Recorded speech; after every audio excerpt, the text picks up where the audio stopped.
Hi guys, James at Rampant Lion Reviews again for you today with another beer review. For this one we are going to head over to Germany once again, and we're going to revisit one of the really famous Munich breweries. And you know, this brewery really needs no introduction, but we'll do it anyway. So we're going to have a look at another beer from the Schneider Weisse Brauhaus, or to give it its full name, Weisses Brauhaus G, Schneider Sohn. And this is a beer that is an absolute beast from what I've heard. So for this one we're having a taste of the Aventinus Eisbock. It comes in at 12% ABV. It's a special version of their Aventinus Eisbock beer, and as the name suggests as well, the style is an Eisbock. And I'll tell you a little bit about how this beer came to be during the review as well. But I know this is a beer that my good friend Peter over at the Clueless Drinker loves. It's one that I've just never ever got around to reviewing, and I finally saw a bottle of it and was like, you know, stuff it, I'm going to review this beer. So as always, I hope you guys enjoy my take on this one. And this is the very first time I'm actually trying an Eisbock, and the very first time I'm trying this beer as well. So as I say, I think it should be a really quite interesting review, and I hope you guys enjoy it. So anyway, as is usual with my reviews then, I'll tell you a little bit about the brewery. If you want to get straight to the tasting, of course, just fast forward. All the usual links are in the description below. That's the brewery website, the link to my other reviews that I've done from Schneider Weisse before. No doubt I will do some more in the near future. There's all the usual social media. If you want to see more beer reviews, do please consider subscribing to the channel. The whole channel, of course, has a geography-based tagging system, so you can go into the home page and search for beer based on country, city, state, prefecture, county, whatever it is you're interested in. Do check out the playlist of beers from different countries. There is one there for all the German beers that I've reviewed for you. That's constantly being added to, and as always, please do get in touch and let me know some of the other beers and breweries that you guys would like to see me review. It's always great to hear from you guys that are watching the videos, and the support that you show the channel is hugely appreciated. So anyway, to tell you a little bit about the Schneider Weisse Brauerei then, so as you can guess, these guys are probably the Weiss beer brewery when it comes to Germany, but they were originally based in Munich, and they're now based in a little town called Kelheim, which is to the north of the city. And the brewery's beers, of course, are very recognisable because most of them are named Tap 1 to 7, although for some reason they do have an outlier called Tap 11, and they do have their Tap X series as well, which are the kind of experimental ones that they do. My favourite one that I've had out of that so far was the Mein Nelson Sauvin, and if I remember rightly, that was a Weizenbock using the Nelson Sauvin hop from New Zealand, and it was just a really damn awesome beer. So I do need to make sure I review more from that Tap X series. But the company itself was founded back in 1872 by Georg Schneider I, who was the first commoner of King Ludwig II of Bavaria to be granted the right to brew wheat beer, and the company has remained in the possession of his immediate descendants ever since its inception. So in 1944, the Allied bomb of Munich damaged much of the brewery facilities in the city, so the decision was taken to move to their current production facility in Kelheim, although the brewery headquarters itself does remain in Munich. But the current brewery, which is known as the Weisses Brauhaus G, Kelheim, is actually the oldest wheat beer brewery in Bavaria, and the building itself has been a brewery since 1607, when it was erected by Duke Maximilian I, when it housed the Kurfürstliches Hofbräuhaus, and it's belonged to the Schneiders since 1928. But today the company employs around 100 people, and it distributes their beer all throughout Germany and to over 30 countries worldwide. And as I said to you, these guys are probably one of the most recognisable German breweries that you're going to find, along with the likes of, you know, Eyinger, Hofbräu, Paulaner, Erdinger, all of these kind of things. The Schneider Weisse Brauerei are really one of the most famous breweries that you're going to find from Germany, and as I say, they do some awesome beers. Germany, as a country, you know, their beer tradition kind of speaks for itself. They're a country that really can do mass-produced beer, but they do it very well. There's no country other than maybe Belgium, I think, and probably Czech Republic as well, that can kind of match them on that. The German beers, the traditional German beers, are produced in really huge quantities, but the Germans are really, obviously, very kind of focused on quality. And the new craft beers that are coming out of Germany as well are very good, but you would obviously expect that because of the brewing heritage that Germany has as a country as well. But it's a wonderful place. Munich is awesome if you want to go on a beer holiday. I was there with my cousin last year. You can go and visit the Schneider Weisse brewery restaurants and all of these kind of things, and it's an awesome experience. So yeah, that's all you really need to know about the brewery just now. Have a look at it in the video description below. The other thing I forgot to mention, for those of you who like the technical details, these guys are producing well over 300,000 hectolitres of beer per year. So as I say, check out the brewery website in the description below, and you can learn a little bit more about the Schneider Weisse Brauerei if you're interested. But as I told you, this beer has quite an interesting story as to how they kind of discovered it, because it was kind of created by accident. So as I mentioned to you at the start of the video, this one is a 12% Eisbock. So back in the days when when you didn't have artificial refrigeration and stuff like that, these beers were just kind of taken around Germany by horse and cart and things like that. And what was going on was that actually this beer was partially, the Aventinus was partially freezing when it was being transported, and this was separating the water and the alcohol and things. So what it was actually doing was concentrating the Aventinus beers, and people were drinking it and really loving it and getting a bit more drunk than they should have been. And of course, when the brewer, which I think was Hans-Peter Drexler at the time, he discovered that, and he decided, oh, I'm actually going to do this in a more kind of controlled environment, and they made this beer. So they actually made it because people really enjoyed it. So it's quite an interesting one, and that, of course, I believe is the origin of the Eisbock style. I'm not sure how many different breweries do it. That's something I'll need to look into for a future video and try and review more of this style. But like I said, this is the very first time I'm actually going to try one of these beers, so really looking forward to it. And I know that this is one of Peter's favourite beers as well. I'll put the link to his review of the Aventinus Eisbock in the description below as well. But I'll just let you have a little quick look at the artwork for this one. There you can see Georg Schneider on the label there. That is his signature. You can see the little top label as well. I love the little top labels that they always put on German beers. There's the Aventinus Eisbock bottle cap on this one. All these beers, of course, do have unique bottle caps depending on what one it is. And this beer, I think it says it's best before the 18th of September 2022. And there on the back you can see this is the thing from the European Union that tells you this is a sort of territorially protected product. We get that on Scotch beef and Scotch whisky and things like that as well, which is pretty cool. But not for long, unfortunately, but we'll see. But yeah, I like that. It has the Bayerische symbol on it. You can see on the top there, Zeit 1872, but a really, really nicely presented beer, which is always what you get from these German breweries. But without further ado then, let's get it out and get on with the tasting. Yeah, nice smoky opening on this one, and we'll get it out and into the glass. And I can tell right away, this beer is going to be an absolute monster.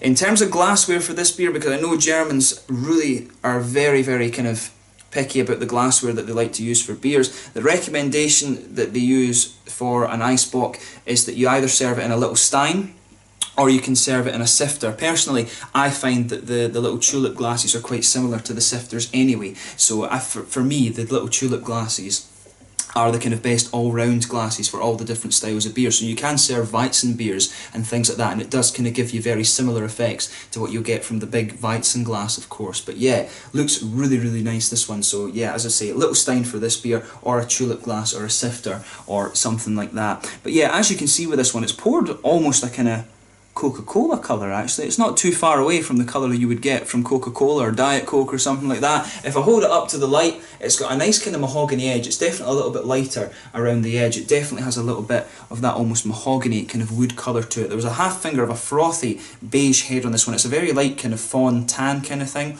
But yeah, really, really nice looking beer, this one. One or two big bubbles sticking towards the side of the glass, and quite a few little ones just heading up towards the bottom of that head there. If I put my fingers behind the beer, you can see there's not much in the way of transparency to this one. It is pretty much completely hazy, but it looks really, really nice. So let's take a closer look at the aroma then and see how we get on. What I will say is that when you open it up, you definitely get a little bit of a red fruity and almost kind of cakey note coming out of it. So let's see how we get on with this one then. Oh, yeah, that smells absolutely lovely. So yeah, I mean, straight up with this one, you're getting the nice sort of banana-y notes. You're getting that kind of typical German sort of wheat malty quality to this one. There's a little bit of a sort of, you know, clovey spice coming out of it, definitely. But the fruity notes on this one are lovely. There's a lot of brown sugar to this beer. You can smell that it's really toasted. It's not treacle or molasses or anything. It's definitely a nice, sweet, toasted caramel that comes out of this beer. And if you take it in a little bit, you know, if you breathe it in, or if you breathe that kind of smell in, you can just smell the really, the darkness to the brown sugars in this actually comes out a little bit more, but it still smells sweet at the same time. That's a really interesting point about this beer. There's almost a kind of cakey note to it as well, which is quite interesting. It's almost got a little bit of that kind of medicinal quality to it. There's a lot of red fruity character to this one. For me, it's got plums and raisins coming out of it, which is really interesting. Almost like I want to say like a rum cake or something like that, but it doesn't quite have the woody notes that you'd expect from the kind of rum cake and things. But it's got a lovely smell to it, this one. It definitely has a little bit of that almost kind of cough syrupy medicinal quality to it. You can get a little bit of the noble hops coming out as well, that little bit of grassy, very kind of almost sweet earthy notes coming out of there, but it's a lovely smelling beer, this one. As I always say, just take a little bit of time and enjoy the aroma of the beer before you get stuck into it, because it's always a really positive experience, particularly when you get the big German beers like this, the Doppelbocks, and I'm as I say, my first encounter with an Eisbock. When it comes to things like the Dunkel beers as well, and the Belgian beers and stuff like that, just take a little bit of time and enjoy that aroma before you actually try the beer. But for me, this one smells really, really lovely, so just take a bit of time and enjoy that for yourself. But let's get stuck into this one then. So this one is the Aventinus Eisbock, a special version of the original Aventinus, the Tap 7, that was discovered by accident. So a 12% Eisbock from the Schneider Weisse Brewery in Kelheim in Bavaria in Germany. Let's get stuck in. Slange, Skull, Prost.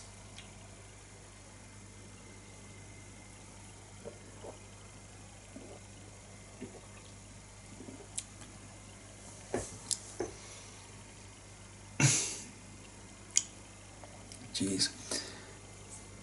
Right. Straight away, it's just an absolute beast. That is a monster of a beer. It's just,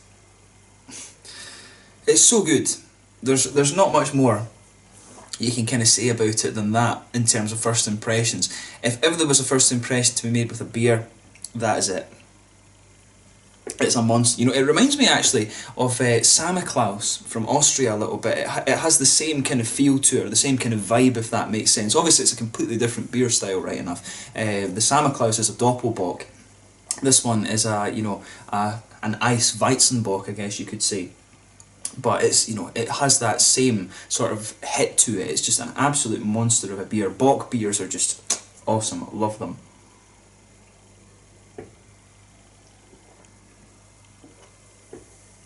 And I can see why Peter was really, really so keen for me to review this beer. I made a point of not watching his review, actually, for this one. I know it will be a good quality review, but I made the point of not watching it because I wanted to, you know, experience this beer with having very little knowledge of it, but I can see exactly why he was, you know, raving about this one. It's just lovely.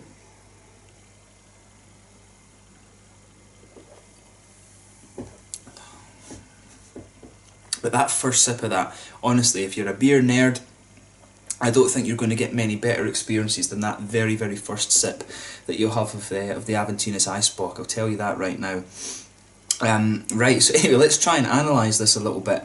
So yeah, with this one you can feel that nice, smooth German malt. It just comes in and takes over the middle of your tongue. I love that about German beers, just the smoothness of the malt and things that you get from Germany. It's almost just one of the trademark qualities of German beer, to be honest with you. So you get this nice bready quality that goes right across the middle of your palate, and as that flavour kind of mellows out a little bit, you start to get the fact that it's, you know, it becomes more and more wheaty, if that makes sense. And again, as the flavour goes on, you start to get some of these banana flavours, those sort of banana bubblegummy flavours start to evolve from the malt base of this one, just as your palate adjusts to it.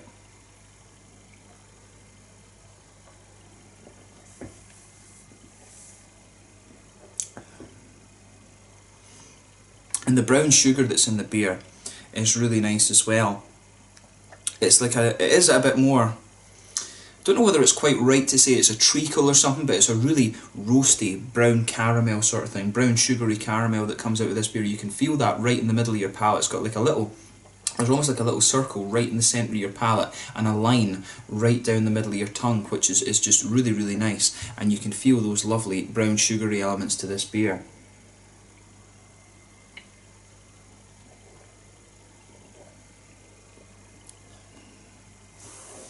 But it's just, you know, these traditional German beers, they're just on their own level, to be quite honest with you. And this is, you know, this is probably one of the better ones within that category. And that's, you know, that's quite a big thing to say when you consider the quality of beers that you'll get over there.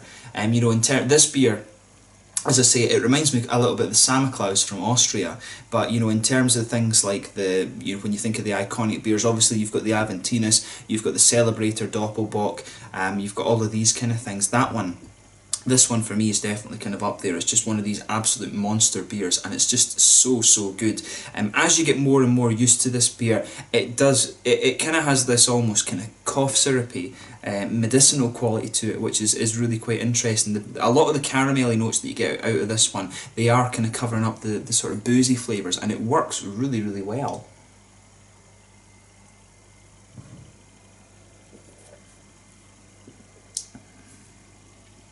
But yeah, it's just it's just an absolutely awesome beer. I love it. To be honest with this one, as the flavour evolves a little bit more, there's almost a little bit of a woody quality that comes out of it, which is quite interesting. And it just kind of lingers there on the palate. The hops are kind of what you'd expect as well. I always love these German noble hop qualities. In the back corner of the palate, you can feel that nice, almost sweet earthiness that you get from these German noble hops, and as you come further forward along the sides of the tongue, you get that nice, subtle, slightly floral quality. Then round the very front curve of the palate, you get that lighter, kind of grassy note, and that's one of the things I love about Weizenbocks and Doppelbocks and things like that, is that you can still detect a little bit of that kind of floral, grassy note from the hops, even though it's one of the darker beer styles, of course. But it just, everything in this beer just goes together so well. I love it. There's no point kind of beating around the bush. This is quite easily one of the best beers that I've reviewed on the channel, and it's awesome. As I say, German traditional beer. It's very difficult to beat that.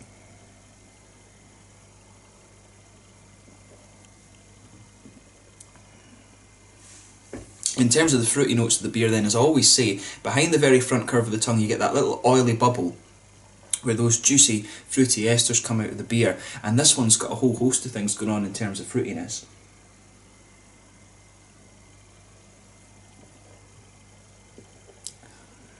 So yeah, it's definitely got a little bit of sort of candied fruit there, but for me, it really pushes into those kind of plummy, raisiny, type flavours. It's got quite a bit of sharpness to it, the fruit, and that suits it as well actually, because you've got that strong boozy caramelly flavour to it, and you've also got a little bit of the the wheaty malt base to this one. Is just lovely, and the brown sugar kind of qualities are just, they all just go together so well, and that little bit of sweet earthiness in the back corners of the palate too. This is definitely a beer where everything just kind of fits perfectly. I think on Rate Beer it had a 99 overall and then a 100 within the style. So that everyone kind of agrees that this beer is something else. And as I say, this is my very first taste of the style.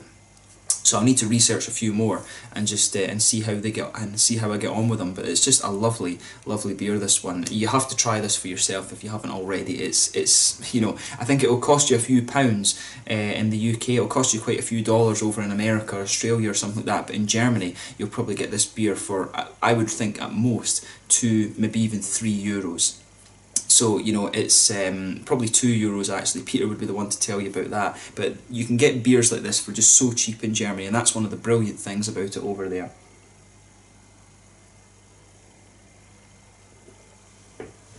But yeah, in terms of the mouthfeel of this one then, definitely a full-bodied beer. Carbonation's very soft on this one, really leans towards a big kind of oily mouthfeel. There's a nice little bit of there is a little bit of bitterness from the hops, but overall the hops are quite smooth. The malt base is big and sweet in this one, I would say. As you progress further into the aftertaste, I say those banana and caramelly flavours start to merge together, which is really nice. There's a lot of nice juicy fruity quality to this beer as well, which starts to come out more and more as you progress into it as well. And this beer is definitely all about how these flavours go together. There's a good little bit of alcohol warmth, but the main conclusion to take away, it's a very special beer, it's a lovely one, and it's one that you definitely need to have a go at for yourself. So I think we'll sign off on the review at this point in time, and I'll just recommend that you guys have a go at this for yourself. I can feel the booze starting to come out of this one now, but it's a lovely beer, and I'm going to go away and enjoy the rest of it. So once again, thank you for watching my beer reviews. Until the next time, please like, subscribe, share, all the usual YouTube stuff. Check out my social media. Let me know your own thoughts on this beer in the comments section below. Let me know what your favourite beers are from the Schneider Weisse Brewery, and hopefully I can review some more of them in the fairly near future. Do make sure you check out Peter's review of this one as well, because as I say, this is one of his favourite beers from Germany, and he was the one that really put me onto this beer. So if you want a second opinion of it, do make sure you go and check out his review. But thank you again for watching, and I will catch you guys very soon. The Aventinus Eisbock from the Schneider Weisse Brewery in Kelheim, just to the north of Munich in Germany. A really just awesome beer. Hopefully I can review some more Eisbocks for you in the very near future. This was my very first taste of one, and it certainly blew my mind a little bit. I'll have to say that about this beer. Until the next time, Slange just now, and I will catch you guys very soon. Prost.